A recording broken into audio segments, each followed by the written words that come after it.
The first thing Liam Nantan saw from the top of the ridge was smoke. Not much of it, just a thin gray ribbon rising through the cottonwoods beside Juniper Creek. He pulled his bay gelding to a stop and narrowed his eyes. No one should have been there. The creek belonged to him. The narrow stretch of grass around it belonged to him too, though the government papers in a drawer inside his cabin said so more clearly than he ever would. It had taken him 6 years of breaking horses, scouting for the army, and saving every dollar to buy that piece of land. And now someone was camping beside his water. The late afternoon sun lay golden across the valley. Grass as tall as a man's knee swayed in the breeze, far to the east. The Dragoon Mountains glowed purple. Liam sat quietly in the saddle. Then he saw them. Goats, 5 of them, a brown one, 2 white ones, and 2 spotted kids that looked hardly old enough to know trouble from safety. They were grazing peacefully beside the creek. Liam sighed. "Well," he muttered in Apache, "that's new." He nudged his horse forward. As he descended the hill, more details appeared. A wagon stood beneath the cottonwoods, one wheel removed and leaning against a tree. A mule was tied nearby, head lowered with exhaustion. A second harness hung empty. 1 mule, which meant there had once been 2. Beside the wagon knelt a woman. She had rolled her sleeves to her elbows and was struggling with the broken wheel hub. A wrench lay beside her in the grass. She didn't hear him approach. The creek carried away the sound of his horse's hooves. She was young, 25 perhaps. Her dark hair had escaped its pins and hung loose around her face. Her dress was dusty, and there was a streak of grease across one cheek. She looked tired, not weak, not frightened, just tired. Liam cleared his throat. The woman sprang to her feet. In one smooth motion, she snatched up a revolver from the wagon seat and aimed it squarely at his chest. He blinked, then slowly raised both hands. "That's a serious welcome," he said. She didn't lower the gun. Her eyes, gray, almost silver in the evening light, studied him carefully. "I didn't hear you ride up." "I noticed." Silence. The goats continued eating. One of the kids wandered between them. Finally, she spoke. "If this is your land, I apologize." "It is." Another pause. "And those are your goats drinking from my creek." "They are." She sounded neither ashamed nor defiant, simply truthful. Liam almost smiled. "You're trespassing." "I know." "You know." "Yes." The revolver lowered a few inches. "I intended to ask permission when the owner came home, but my wagon broke yesterday, and one of my mules died this morning." Something in her voice made him glance toward the empty harness. "You've been here alone." 2 days. "You buried the mule." She nodded. "Over there." She pointed toward a patch of freshly turned earth beneath the trees. Liam looked at her again. 2 days. Alone. 20 miles from the nearest town. A broken wagon. 5 goats. And winter storms beginning to come down from the mountains. She finally lowered the revolver entirely. "My name is Nadia Whitfield," she said. "I wasn't planning to stay." Liam took off his hat. "Liam Nantan." She hesitated. Recognition flickered across her face. "Apache. Kirikawa." Something in her expression softened. Not fear, not pity, just understanding. A cool wind swept down the valley. Liam looked west. Dark clouds were gathering beyond the mountains. A storm. It would be on them before nightfall. He looked back at the woman beside the broken wagon. She stood straight, despite her exhaustion, one hand resting on the revolver, as if she had already decided she would face whatever came next by herself. He knew that look. He had worn it himself for years. "You can't stay out here tonight," he said. "I've slept outdoors before." "I don't doubt it." She said nothing. He looked at the wagon, the goats, and the lone mule. Then he sighed. I've got an old bunkhouse near my barn. She blinked. You'd let me stay there until the storm passes. The woman looked at him for a long moment. Then she glanced toward the darkening sky. Finally, she nodded once. Thank you, Mr. Nantan. Liam looked at the smoke rising through the cottonwoods and then back at her. For reasons he couldn't explain, the little camp no longer seemed like an intrusion. It felt like the beginning of something, though he had no idea of what. The storm arrived just after sunset. By the time Liam had led Nadia's mule and her 5 goats to the ranch, the first cold rain was already falling from the dark sky. Lightning flashed somewhere beyond the Dragoon Mountains, followed by a low growl of thunder. The ranch house sat on a gentle rise above Juniper Creek, a simple 2-room cabin of pine logs with a small barn and an old bunkhouse standing 50 yards away. Liam stopped beside the bunkhouse and dismounted. It isn't much, he said. Nadia climbed down from the wagon and looked at the little building. It leaned slightly to one side. The roof needed patching, and one shutter hung crooked. I've stayed in worse places, she said. There was no complaint in her voice. Liam opened the door. Inside stood a narrow bed, a small table, and a cast-iron stove covered with dust. The room smelled of cedar and old smoke. It belonged to my ranch hand years ago, Liam said. He moved into the main house after his knees went bad. Nadia set down her satchel. You have another person living here. Caleb, he's in Wilcox buying supplies. She nodded. The rain began falling harder. Liam glanced at the wagon. You won't get that wheel repaired tonight. I know. You can stay until the storm passes. She looked at him carefully. And after that, that's your decision. For a moment she said nothing. Then she folded her arms. I don't take charity, Mr. Nantan. Liam. She considered that. Liam, then? She straightened her shoulders. If I'm staying here, even for a few days, I'll work. You don't owe me anything. I said I don't take charity. There was a firmness in her voice that reminded him of someone he had once known. He waited. I can cook, she said. I can mend clothes. I can keep accounts. I can make cheese, soap, and preserves. I know livestock. Liam raised an eyebrow. You know livestock. My father raised dairy goats. One of the spotted kids outside chose that moment to bleat loudly. A smile tugged at the corner of Liam's mouth. I guessed as much. Nadia almost smiled back. Almost. How many cattle do you have? She asked. 32 head. And horse. 9. She nodded as if making calculations. Then I can earn my keep. Liam leaned one shoulder against the doorframe. You always this determined. Usually. Rain drummed against the roof. Finally he sighed. All right. She blinked. All right. You stay until your wagon's repaired. In return, you help where you can. A look of relief crossed her face so quickly, she seemed surprised by it herself. She held out her hand. We have an agreement. Liam looked at her hand for a second and then took it. Her grip was warm and steady. Outside, thunder rolled across the valley. Neither of them knew it then. But that small handshake in the old bunkhouse would change the course of both their lives. The storm lasted 3 days. By the 4th morning, the sky had turned a brilliant blue, washed clean by rain, and the mountains stood sharp against the horizon. Nadia was already outside when Liam stepped onto his porch with a cup of coffee.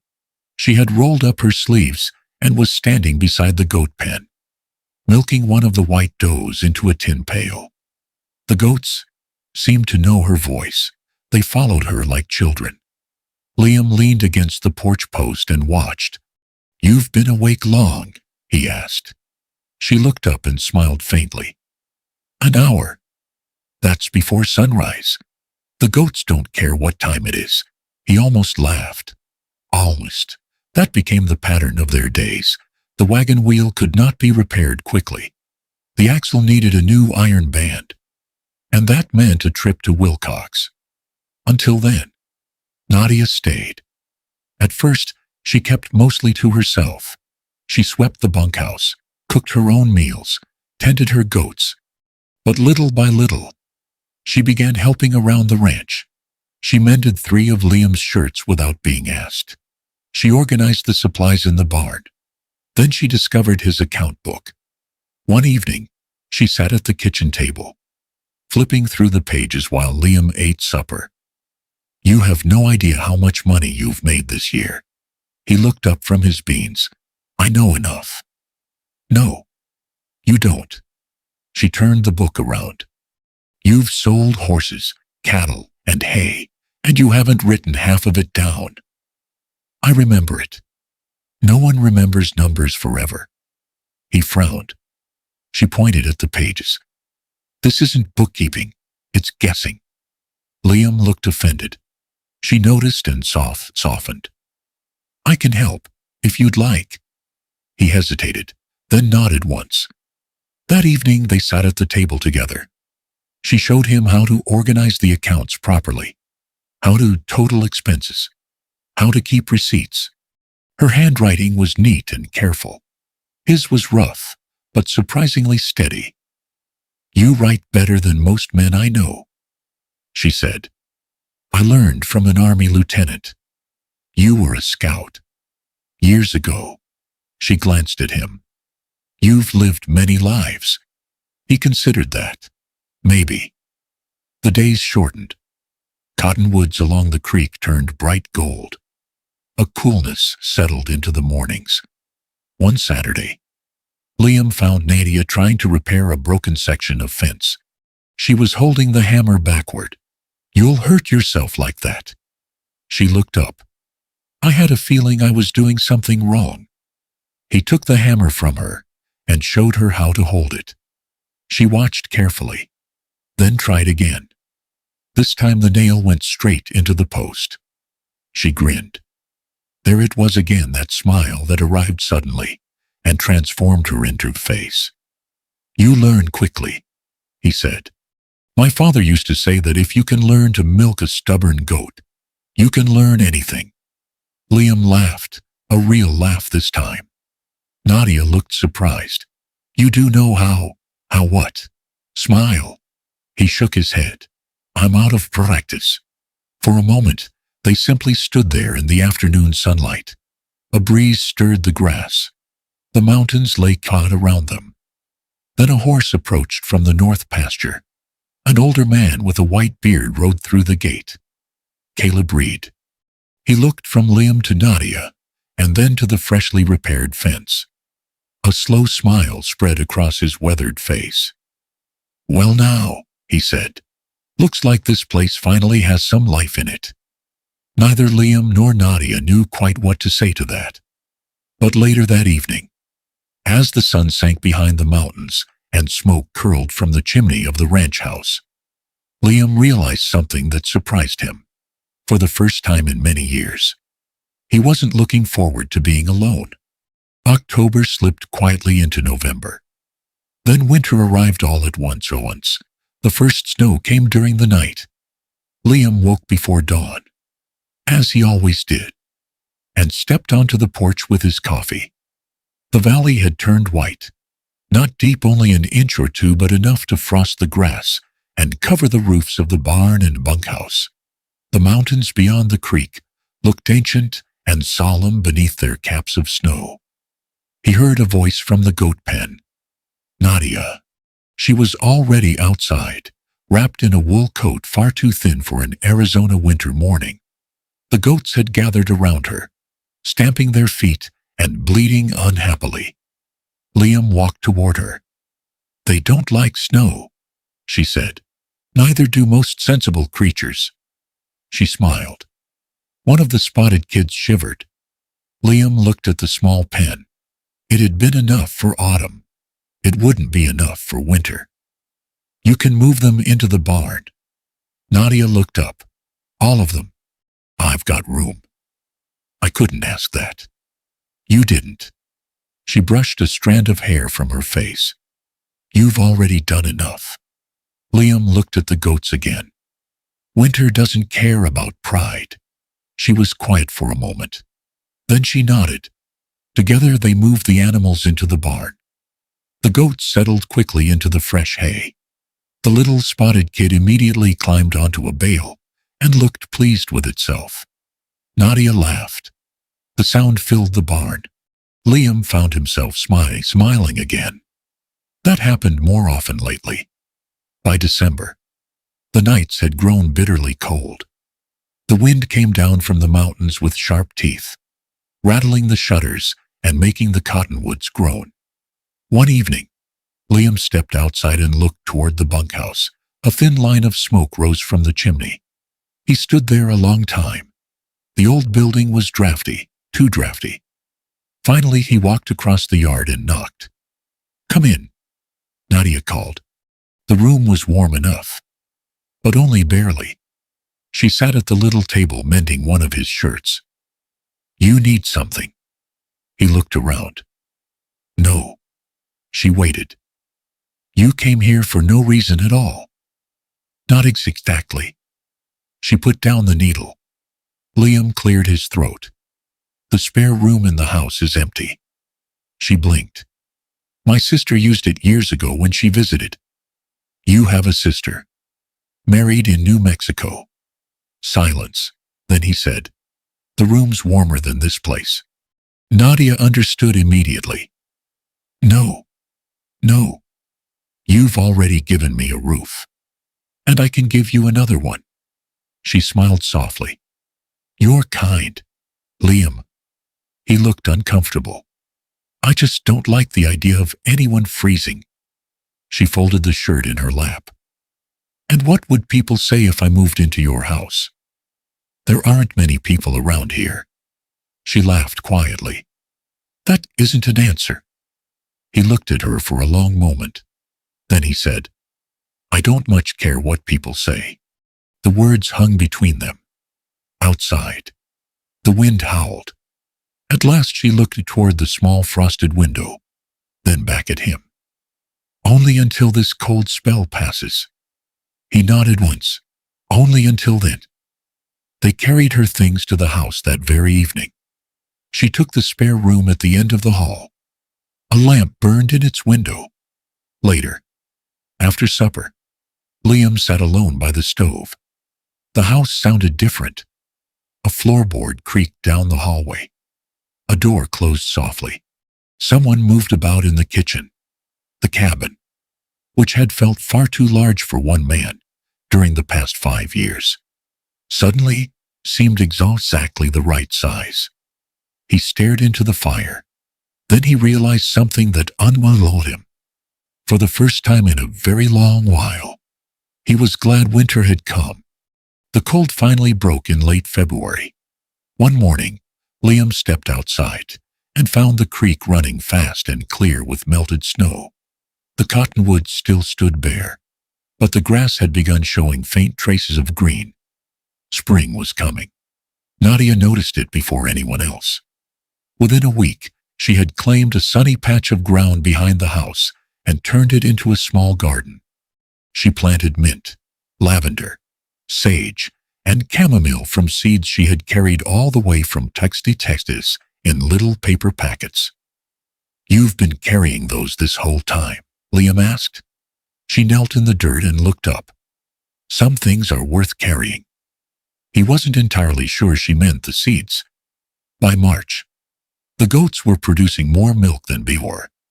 Nadia spent her mornings making soft cheese and experimenting with soap in the kitchen.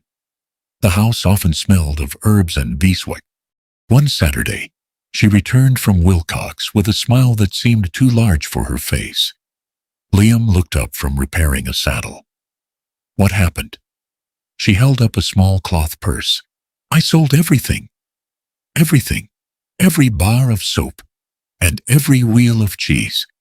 She sat beside him on the porch and emptied the purse into her hand. Coins glittered in the afternoon sunlight. Miguel Ortega, the storekeeper, had agreed to buy more, maybe even regularly. I think. She stopped and laughed softly. I think I might actually have a business. Liam found himself sonic. I never doubted it. She looked at him. You didn't? No. For a moment, neither of them spoke. The breeze carried the scent of fresh grass and warm earth. Then Nadia said quietly, This place has been good to me. Liam glanced toward the barn, the creek, and the distant mountains. It's just a ranch. She shook her head. No, it's more than that. He looked at her. There was a softness in her expression he had never seen before. She wasn't talking about the land. She was talking about belonging. That evening, after supper, Caleb leaned back in his chair and studied Liam over the rim of his coffee cup. You're smiling more. I'm not. You are. Liam ignored him. Caleb grinned. You know, that woman talks about this ranch like it's her home. Silence. Then the old man added, Funny thing is, I reckon you're starting to think so too. Liam looked toward the kitchen, where Nadia was washing dishes and humming softly to herself. The lamp beside her cast a warm light across the room. For reasons he could not explain, the sight settled something deep inside him. And when the thought came, it came so quietly that it nearly frightened him. He could no longer imagine Juniper Creek without her in it. The fire came in April. The day had been warm and dry, with a hard wind blowing out of the south. Liam was repairing a gate when he smelled smoke. He looked up. A thin black line was rising beyond the eastern pasture. A second later, Caleb came running from the barn. Grass fire, the old man shouted. Liam dropped his hammer. The flames appeared over the ridge, orange and hungry, racing through the dry spring grass. The wind was driving them straight toward the ranch. Nadia, he yelled. She burst out of the house, her apron still on. One look at the fire was enough. Without a word, she ran toward the well. For the next hour they fought the blaze. They soaked blankets and beat at the flames. Caleb cleared brush around the barn. Smoke filled the air. Ash drifted like black snow. The fire came within 50 yards of the goat pen. One frightened kid escaped and ran into the pasture. Without hesitation, Nadia ran after it. Nadia! Liam shouted. The wind changed suddenly. A tongue of fire leaped across the grass between them. For one terrible moment, he lost sight of her. His heart stopped. Then he saw her again. She emerged from the smoke carrying the little goat in her arms. Liam reached her in 3 strides. What in God's name were you thinking? He demanded. She looked up at him, her face streaked with soot. It would have burned. So could you. For a long moment, neither of them moved. The fire crackled behind them. Then the realization hit him. The thought of losing her had terrified him far more than the fire itself. She seemed to understand. Her gray eyes softened. I made it back, she said quietly. Liam's hands were still gripping her shoulders. He slowly let go. Together they turned and watched the last of the flames die against the firebreak Caleb had cut. The ranch had been spared. The barn still stood. The house still stood. But something had changed. As the evening wind carried away the smoke, Liam knew one thing with absolute certainty. Juniper Creek was no longer just his home, because wherever Nadia Whitfield was standing, that had begun to feel like home too. A week after the fire, Nadia and Liam made the trip to Wilcox together. The wagon was loaded with wheels of goat cheese, jars of preserves, and nearly 24 bars of lavender soap. Miguel Ortega had promised to buy every piece of it. The morning had been cool and bright, but now the sun was sinking behind the mountains. painting the Arizona sky in shades of gold and crimson. The wagon rolled slowly along the dirt road toward Juniper Creek. For a long while, neither of them spoke. The creak of the wheels and the steady clop of the mule's hooves seemed enough company. Finally, Nadia broke the silence. "You've been quiet all day." Liam kept his eyes on the road. "I've been thinking. That sounds serious." "It is." She looked at him. The last light of the evening caught the side of his face, making his dark features seem carved from stone. "What about?" she asked gently. He took a long breath. "About the fire." Her hands tightened in her lap. "I told you. I was all right." "I know." Silence again. Then he said, "I thought I was going to lose you." The words hung in the cooling air. Nadia turned to look at him fully. Liam still faced the road. "I've lost people before," he said quietly. "I buried my wife 5 years ago. My little daughter 3 months later." Nadia's breath caught. He had never spoken of them. "I learned how to be alone after that." The wagon rolled onward. "I got good at it." At last he looked at her. "But when I couldn't see you in that smoke," he shook his head, "I realized I don't want to be alone anymore." The evening seemed to grow very still. Even the wind had faded. Nadia's gray eyes shone softly. "I've been afraid too," she admitted. "Of what?" "Of staying." He frowned. She looked out toward the distant mountains. "I lost my husband, then my father, then my home. Every place I've loved has disappeared." She swallowed. "So I kept telling myself this ranch was temporary. And now," she turned back to him, "now I don't know how to leave." For a long moment, they simply looked at one another. Then Liam slowly reached for her hand. He gave her every taunt to pull away. She didn't. Her fingers slipped into his. Warm, steady. They rode the last miles in silence, their hands resting together between them, above the valley. The first stars began to appear. At length, Nadia smiled. "I suppose this means the agreement has become more complicated." A quiet laugh escaped him. "Much more complicated." She leaned slightly toward him. And for the first time since arriving at Juniper Creek, the road ahead no longer seemed uncertain. It felt like it was leading them home. Summer came softly to Juniper Creek. The cottonwoods along the creek turned green again, their leaves whispering in the warm evening breeze. Wildflowers spread across the valley, and the grass reached nearly to a horse's knees. Nothing much changed, and yet everything had. Liam and Nadia still shared breakfast every morning. They still worked side by side. They still rode into Wilcox every few weeks with cheese and soap to sell. But now there was a new ease between them, a glance that lingered, a smile that arrived more quickly, a hand resting a moment longer than necessary. Even Caleb noticed.